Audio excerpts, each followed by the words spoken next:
soit à notre place. Cela doit cesser et l'Afrique nouvelle, la jeunesse africaine, les élites africaines, la diaspora africaine dit non, ça ne peut pas continuer. L'hypocrisie de cette France se vit et s'exprime tous les jours. Prenons exemple du cas du Mali et du Tchad. Au Tchad, où le processus constitutionnel a été interrompu, la France a applaudi et son président est allé consacrer le nouveau roi. Au Mali, où ce n'est pas le processus constitutionnel qui a été interrompu, mais le processus de transition, la France a condamné et même a pris ses claques pour dire qu'elle quitte le Mali. Ça, c'est de l'hypocrisie. C'est le deux poids, deux mesures. C'est le double langage que la France tient en Afrique. Quand on a interrogé M. Jean-Yves Le Drian sur la situation en Côte d'Ivoire, pourquoi la France a laissé faire un troisième mandat, il a dit simplement pourquoi il l'a accepté pour Ouattara et pourquoi il refuse pour la Biélorussie. Parce que la France a condamné en Biélorussie, a même poussé l'Union européenne à condamner. M. Le Drian répond en disant que c'est parce qu'en Biélorussie, il y a eu des millions de personnes qui sont sorties dans les rues et que ce n'était pas le cas en Côte d'Ivoire. Voilà comment la France traite les questions africaines. Personnellement, nous n'attendons absolument rien de la France. Nous voulons qu'elle cesse de s'ingérer dans nos affaires. Que le peuple sénégalais puisse avoir le droit de choisir librement. Et non pas parce que la France a choisi un candidat avec les méthodes qu'on connaît. On commence par cibler des gens, on les décore dans des légions d'honneur ou dans je ne sais quel autre grade chevalier de je ne sais quoi. On les inscrit dans des loges maçonniques, on leur dit préparez-vous, ce sera vous après. Même l'hypothèse où Macky Sall ne pourrait pas passer, nous savons qui est en train d'être préparé par la France. Cela doit cesser, ça ne se passera plus comme ça. Bon, pour ceux qui savent de quoi on parle, le courage que Ousmane Sonko a dit, qu'on les inscrit dans les loges maçonniques pour les préparer au pouvoir. Moi, je le répète, ça fait combien d'années? Ça fait combien d'années je vous répète ça? Voilà pourquoi aujourd'hui le Sénégal a feu. C'est ce discours, ce courage que ces garçons ont eu. Ils ont décidé de la battre pour ça. Regardez les images de ce jeune activiste. Dans quelles conditions on le maltraite? Vous avez vu l'Union européenne dire quelque chose? Vous avez vu quelqu'un en Europe ouvrir la bouche pour dire quelque chose à Macky Sall? Personne ne dit rien parce que Macky travaille pour eux. Avant d'être envoyé au pouvoir, ils te copent dans des loges maçonniques. Ils travaillent ton cerveau, ils te font faire des saletés parce que tout ce qu'ils font là-bas, c'est du satanisme. Et après, ils te placent au pouvoir. Tu es prêt à tuer ton propre peuple pour eux. Voilà la réalité de la situation du Sénégal. Ce n'est même pas la peine qu'on aille bavarder partout, essayer de faire des analyses. Nous sommes encore en état d'esclavage. Et ces gens-là feront tout ce qu'ils peuvent pour maintenir l'humanité africaine en état d'esclavage. Parce que l'Afrique libre, ça veut dire que leur jeu est terminé. L'Afrique libre, ça veut dire que c'est fini pour eux. La France fera tout ce qu'elle peut pour maintenir Macky. Comme elle sait que Macky est grillé, je vous dis, écrivez à côté, ils sont en train de voir quel autre nègre de salon ils peuvent mettre à sa place pour continuer à maintenir le Sénégal en état de domination. Aujourd'hui, le Sénégal est pratiquement une base militaire française. Tout au Sénégal leur appartient. Tout au Sénégal. Regardez combien de morts il y a eu, combien de violences. Tout ce qu'on appelle ces nervis, c'est-à-dire des mercenaires. Mais ce qui est honteux, c'est des Noirs. Des Noirs qui tuent des jeunes Noirs parce qu'ils sont en train de lutter pour leur liberté. Et ça vous étonne qu'ils ont pu nous tenir, nous mettre dans des soutes de bateaux, nous envoyer aux États-Unis, faire de nous des esclaves pendant 400 ans. C'est les Noirs qui ont construit les États-Unis d'Amérique. Gratuitement. Des gens, un pouvoir qui se présente, ils arrivent en Australie, ils disent ils ont découvert une terre et ils se partagent ça. C'est-à-dire, les êtres humains qui vivent là-bas, pour eux, ce n'est pas des êtres humains, c'est des animaux. On a découvert la terre, il n'y a personne. Et ceux qui sont là, on ne considère pas les humains. D'abord, on les tue. Aux États-Unis, c'est qui aux États-Unis aujourd'hui? Ils ont exterminé les Indiens. En Australie, ils ont exterminé les aborigènes. En Nouvelle-Zélande, je ne sais pas si c'est les Maoris, ils les ont exterminés. Chez nous, en Afrique du Sud, qu'est-ce qu'ils n'ont pas fait? Les images de répertoire sont là, où on coupait les bras des gens, les crimes que le roi belge a commis en Afrique. On ne peut pas le dire. Et cette maudite mafia-là, après la fausse indépendance du Congo, parce que quand le digne fils du Congo a essayé de soulever le Congo, ces gens-là ont demandé au Congo de payer les crédits que le roi belge avait avec eux. C'est-à-dire, nous, Noirs, on doit payer les crédits du criminel, l'un des plus grands criminels de la terre, qui a été le roi Léopold II de Belgique. Je dois vous faire l'histoire. Dernièrement, ces dernières années, pourquoi Kadhafi a été trucidé? Tout le monde sait aujourd'hui la raison. Pourquoi ils ont attaqué Saddam Hussein, détruit l'Irak, jusqu'aujourd'hui dans quelles conditions l'Irak est? Pourquoi ils sont rentrés en Afghanistan? Et aujourd'hui, grâce à des traites, des indignes, des satanistes comme Bazoum, ils ont installé la base de l'OTAN au Niger. Nous devons... Le problème du Niger, là, ce n'est pas le problème des Nigériens. C'est le problème de toute l'Afrique. Cette base logistique de l'OTAN doit quitter l'Afrique. Tout le monde sait que ce sont eux qui financent, qui donnent la logistique à ces bandits, à ces mercenaires. Les mercenaires qui sont dans le désert en train de tuer nos populations. C'est la même chose des nervis de Macky Sall qui tuent les Sénégalais dans les rues. Et aujourd'hui, l'Union européenne, tous ces négriers occidentaux disent non, il faut les élections au Congo, il faut que nous contrôlons. Mais les Congolais ne vous ont pas appelé. On vous dit foutez le camp de nos terres. J'ai dit à la jeunesse congolaise, préparez-vous au combat. Préparez-vous au combat. Et je vous en supplie, entre vous Congolais, les différences qu'il y a, mettez tout à côté pour sauver le Congo, sauver l'Afrique. Vous devez mettre, nous sommes attaqués. Et les traites là, j'ai dit à la jeunesse, quand vous découvrez les traites, occupez-vous d'eux. Occupez-vous d'eux, il faut qu'ils aient peur. C'est-à-dire ces noirs qui travaillent pour les négriers là. Il faut qu'ils aient peur aujourd'hui en Afrique. Eux et leurs familles doivent se sentir en danger. Comme au Sénégal, ils ont fui, ils sont allés se cacher à Touba, il y a d'autres qui sont déjà partis. J'ai dit à la jeunesse sénégalaise, si vous vous arrêtez maintenant, vous allez le regretter pour l'éternité. Ce monsieur doit partir. Et nous, notre rôle, ça sera de contrôler pour voir ce que la France va tenter d'installer sur le Sénégal. Parce qu'ils ne peuvent pas laisser le Sénégal. Ils ne peuvent pas. Ils ne peuvent pas laisser le Sénégal. Pour qu'ils laissent le Sénégal, il faut que nous, Africains, nous levons derrière les Sénégalais pour chasser Macky Sall et contre. Mais vous avez vu au Mali ce qui s'est passé. Il y a eu le coup d'État, ils ont placé un de leurs hommes. C'était dans l'intention après d'éliminer le colonel Koïta et ses amis. Les gens l'ont arrêté. Voilà pourquoi aujourd'hui la révolution malienne continue. Au Burkina, ils vont tout faire pour essayer d'assassiner le président Ibé. Moi, j'ai fait envoyer un message à un de mes contacts, c'est-à-dire la seule personne en qui j'ai confiance au Mali. Parce que c'est un message qui me vient d'un officiel d'un pays africain avec qui j'ai des rapports en privé. C'est la énième fois qu'il me dit toujours, dis au colonel Koïta de faire attention. Dis au colonel Koïta de faire attention quand il va à la mosquée, quand il est dans la foule, et de regarder bien autour de lui. Bon, moi, je n'ai jamais transmis ces messages. Mais quand je vois un homme d'une certaine élévation politique, c'est-à-dire quelqu'un qui est arrivé au plus haut niveau de la politique de son pays, qui s'adresse à moi, c'est pour la énième fois de me dire qu'on arrête, je t'en prie, envoie ce message au colonel Koïta. Moi, à travers la seule personne en qui j'ai confiance au Mali, je lui ai fait envoyer le message et je le dis ici publiquement.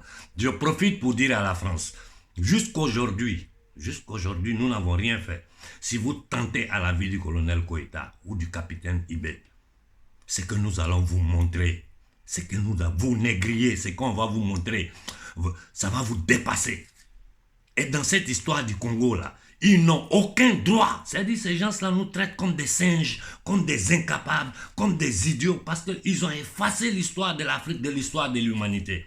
Sarkozy a eu le courage de venir s'arrêter devant nous pour dire que l'Afrique n'est pas rentrée dans l'histoire. Mais est-ce que vous vous rendez compte de ce qu'un Zagrébien, tout ça c'est la mafia ashkénazite, hein? Un Zagrébien qui s'arrête devant nous, il insulte tout un peuple.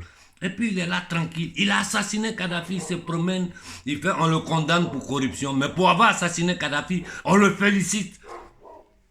Cette maudite mafia internationale, ces maudites familles qui se sont transformées. D'abord, ils se sont dit rois, par sang, le sang bleu. Après, quand ils ont changé de paradigme, ils se sont transformés en industriels. Nous sommes en train de préparer certaines actions ici en Occident, dont je ferai partie, je ne peux pas dire le mot ici, mais ça concerne ces trucs-là, où il y a des preuves accablantes. Si ce qu'ils ont fait dans le monde, comment ils ont tenté de tuer les peuples occidentaux, qui a géré, j'ai dit, il y a des preuves qu'on ne peut pas nier. Donc, les gens m'ont demandé de participer à cette action. Je vais y participer pour dénoncer ces gens-là sur le plan international. Mais ce n'est pas possible. Encore au 21e siècle, ils sont là, les élections au Congo, on va les contrôler. On ne veut plus de vous sinon terre. On ne veut plus de vous sinon terre. Regardez aujourd'hui, j'ai lu un peu les messages parce que ce matin, quand je me suis levé, j'ai dit, bon, je jette un coup d'œil sur le message que les patriotes congolais m'envoient. Les opposants congolais sont menacés par des gens qui arrivent à moto. Ils menacent pendant qu'ils sont dans leur domicile. Moi, je me demande comment certains soi-disant panafricains se baladent dans le monde. On ne leur dit rien. Moi, à la conférence où je suis en train de partir, vous ne savez pas quelle sécurité, dispositif de sécurité qui a été mis en place. Pendant que ce n'est pas ma conférence, je suis seulement invité. À la jeunesse sénégalaise, je dis, je vais vous faire réécouter le discours de Sonko. Parce qu'il faut que les Africains comprennent pourquoi Sonko est menacé aujourd'hui. Si vous comprenez ça, c'est déjà bon.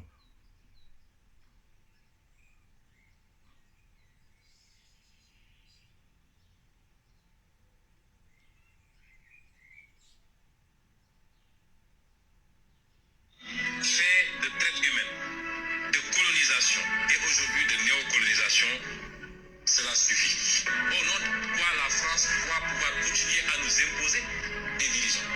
On fait des choix à notre place. Cela doit cesser et l'Afrique nouvelle, la jeunesse africaine, les élites africaines, la diaspora africaine dit non, ça ne peut pas continuer. L'hypocrisie de cette France se vit et s'exprime tous les jours. Prenons exemple du cas du Mali et du Tchad. Au Tchad, où le processus constitutionnel a été interrompu, la France a applaudi.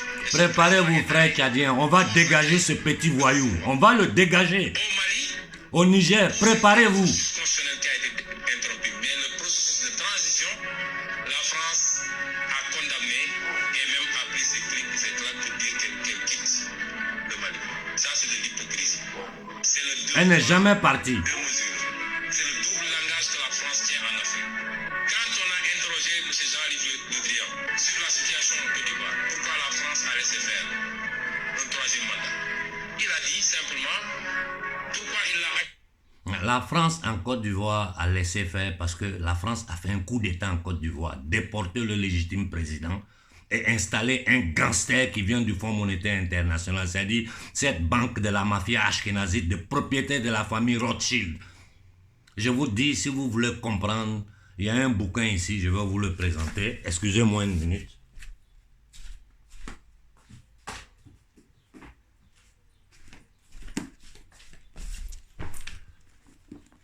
Voilà.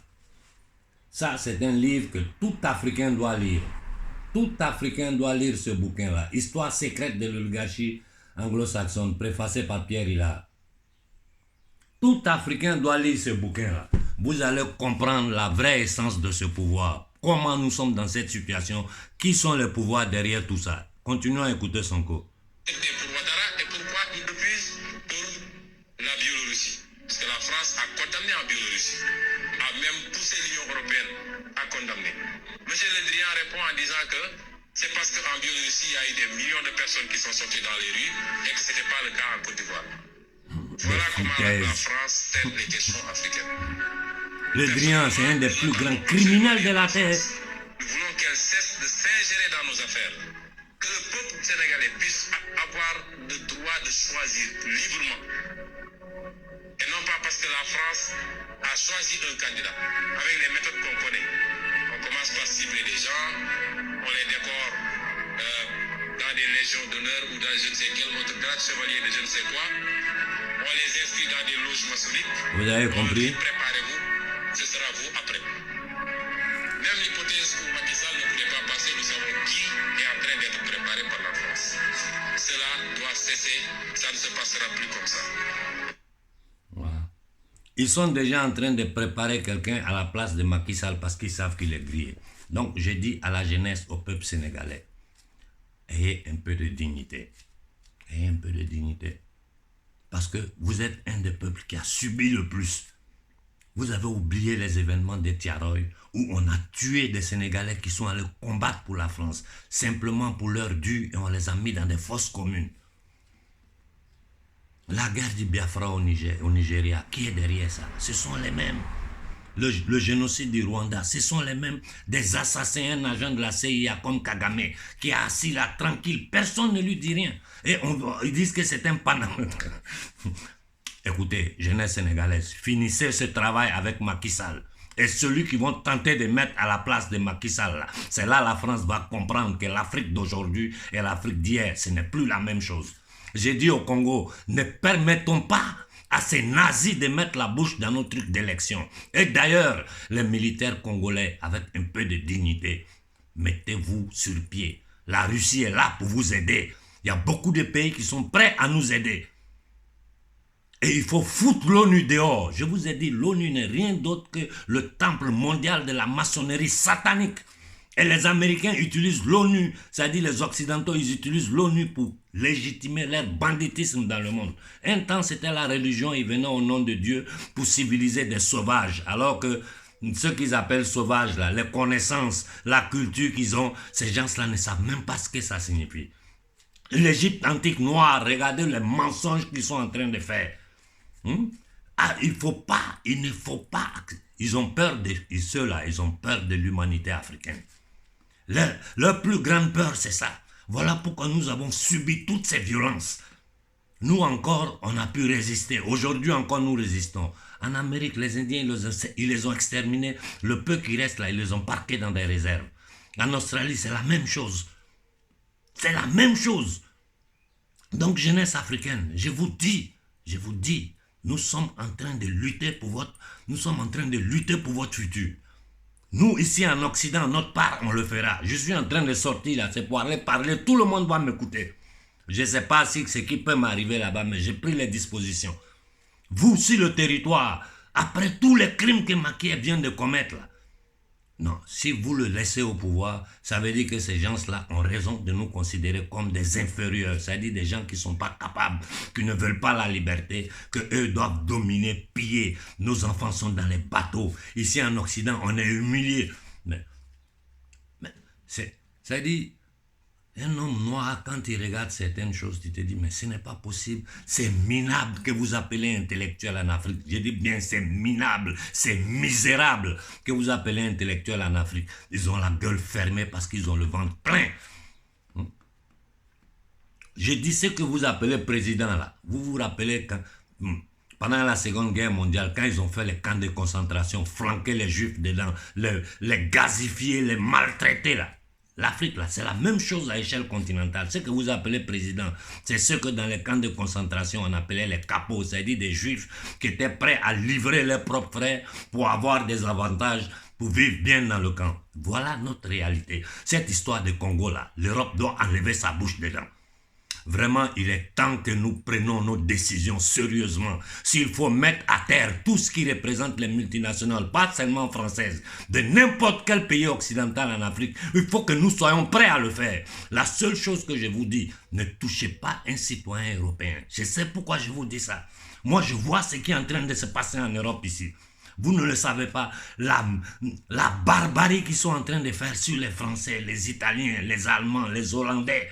La barbarie que ces peuples occidentaux sont en train de subir par ce pouvoir satanique. Vous n'avez pas la moindre idée, mais je vais vous expliquer ça en détail dans une de mes prochaines interventions. S'ils continuent, détruisons toutes les multinationales sur notre continent. Tout, sans exception. Il faut bloquer l'Afrique, c'est-à-dire l'Afrique de l'Ouest, l'Afrique centrale. Il faut qu'ils comprennent qu'ils ne peuvent plus. Et j'ai dit, si vous trouvez un de ces psychopathes qu'ils appellent mercenaires, occupez-vous d'eux. Tous les traîtres là au Sénégal, occupez-vous d'eux. Occupez-vous d'eux. Que les traîtres en Afrique doivent comprendre que le beau temps pour eux, c'est terminé. Je m'arrête là pour ce matin parce que je dois travailler sur ma relation. Voilà, je vous ai fait écouter un discours de Sonko. Voilà pourquoi ce monsieur-là, ils ont inventé ces histoires de cette salope-là pour essayer de le piéger. Ça n'a pas marché. Ils ont sorti le lapin du chapeau en disant qu'ils détournent la jeunesse. Comme si les jeunes africains étaient des idiots. Le manque de considération pour la jeunesse africaine, là, vous ne devez plus l'accepter. C'est votre futur qui est là. C'est pour continuer à voler, piller le Sénégal. Et le Sénégal étant la pointe la plus avancée sur l'océan Atlantique, est trop stratégique pour leur base militaire. Vous ne savez pas le nombre de bases secrètes que les Français ont au Sénégal. Nous, on sait. Nous, on sait. Mais ce qu'on sait seulement, allez regarder le positionnement de l'armée française en Afrique. Si ce n'est pas une occupation, dites-moi ce que ça signifie. Jusqu'aujourd'hui, en 2023, au 21e siècle, on est dans une monnaie où nous travaillons. Ils bloquent la monnaie. La moitié, l'autre moitié, là, ils frappent papier cul, on nous donne. Ça, c'est la monnaie que les singes doivent utiliser dans leur forêt là-bas. Quand tu prends la monnaie, tu viens en Europe, ici, les gens rient, ils disent que ça n'a pas de valeur. Qu'est-ce que vous voulez? Ne comptez aussi aucun leader. Prenez vos responsabilités. La responsabilité doit être d'abord, l'éveil de conscience doit être d'abord individuel. Et individuel, ça devient collectif. Tes noms sur pied, on va voir. Ils n'ont qu'à tuer, ils n'ont qu'à nous tuer jusqu'à ils seront fatigués. Mais ils vont partir. Vous avez vu Gandhi en Inde, ce qu'il a fait. Ils ont fini par fuir. Même si avant de fuir, ils ont divisé l'Inde par deux. Pourquoi? Toujours à travers les religions, en créant le Pakistan, qui est devenu un État musulman, et l'Inde qui est resté un État hindou. C'est par la religion qu'ils divisent. Par le communautarisme. En Côte d'Ivoire, qu'est-ce qu'ils ont fait? Ils ont créé la zizanie entre les nordistes et les sudistes. Un peuple qui a toujours vécu en paix. Un peuple qui a vécu avec tous les peuples des pays alentours. Moi, je suis né en Côte d'Ivoire. Je considère la Côte d'Ivoire comme ma terre. Mais mes origines sont au Mali. Mon père est de Caille. Je suis un Konaré. Vous savez de quelle famille je viens. Mais je suis prêt à mourir pour la Côte d'Ivoire. Ça suffit comme ça. Finissez avec Macky Sall aujourd'hui. Je serai pris toute la journée. Mais j'ai dit, finissez avec Macky Sall. Si vous le laissez au pouvoir, n'accusez ni marabout, ni politicien. Ça veut dire, c'est vous les jeunes Sénégalais qui n'avez pas été capables, j'ai dit bien capables de prendre votre destin en main. Je l'ai dit en privé 1000 fois, depuis 2 jours, je ne fais que le répéter en privé, jusqu'à j'étais obligé de sortir en public pour le dire. Un groupe doit prendre la présidence, un groupe doit prendre l'ambassade de France pour demander le départ du Sénégal. Si vous arrivez à faire ça, le Sénégal est libre. Si vous tournez sur vous, comme dans le passé, ce que je vous ai dit, vous ne m'avez pas écouté, les gens sont retournés, disent que tu avais raison. Je m'arrête là pour aujourd'hui. Et j'ai dit, Barke Hadim Rassoul, ce gars-là doit quitter le Sénégal. Il doit partir. S'il arrive à fuir, les Français arrivent à le faire fuir, bien pour lui. Lui et sa famille vont rester en exil. Mais si vous mettez la main sur lui, il faut qu'il soit jugé pour crime contre l'humanité, pour haute trahison. Tous les dirigeants africains qu'on va arrêter en Afrique doivent être jugés par nous pour crime contre l'humanité, pour haute trahison. Le petit Déby, le petit Eyadema, Sassou Nguesso, Paul Biya et famille. Ouattara, c'est l'un des plus grands assassins de cette terre. Tous ces minables, ces francs-maçons, ces satanistes-là doivent être arrêtés par le peuple africain, doivent être arrêtés par les peuples africains et jugés pour crime contre l'humanité, pour haute trahison. On ne veut même plus entendre parler de la Cour pénale parce que c'est une institution qui leur appartient. Ils utilisent ça pour mettre en prison celui qui tente de s'opposer à eux. C'est tout. Il n'y a rien d'autre à ajouter. Moi, j'ai dénoncé la France à la Cour pénale internationale. Ils m'ont répondu. Je leur ai envoyé haute documentation. Jusqu'à aujourd'hui, il y a un silence total. Ça suffit comme ça. 6 siècles d'esclavage. Là, Sonko l'a dit, ça fait 7 siècles que vous nous maltraitez. Voilà pourquoi ce gosse-là aujourd'hui est dans ces conditions. Je m'arrête là, je souhaite bon dimanche à tout le monde. J'espère que vous avez compris le message, que vous savez la lutte que nous sommes en train de mener, qu'aujourd'hui, maintenant l'Afrique peut se libérer. Il y a toutes les conditions pour libérer notre peuple. Bon dimanche à tout le monde.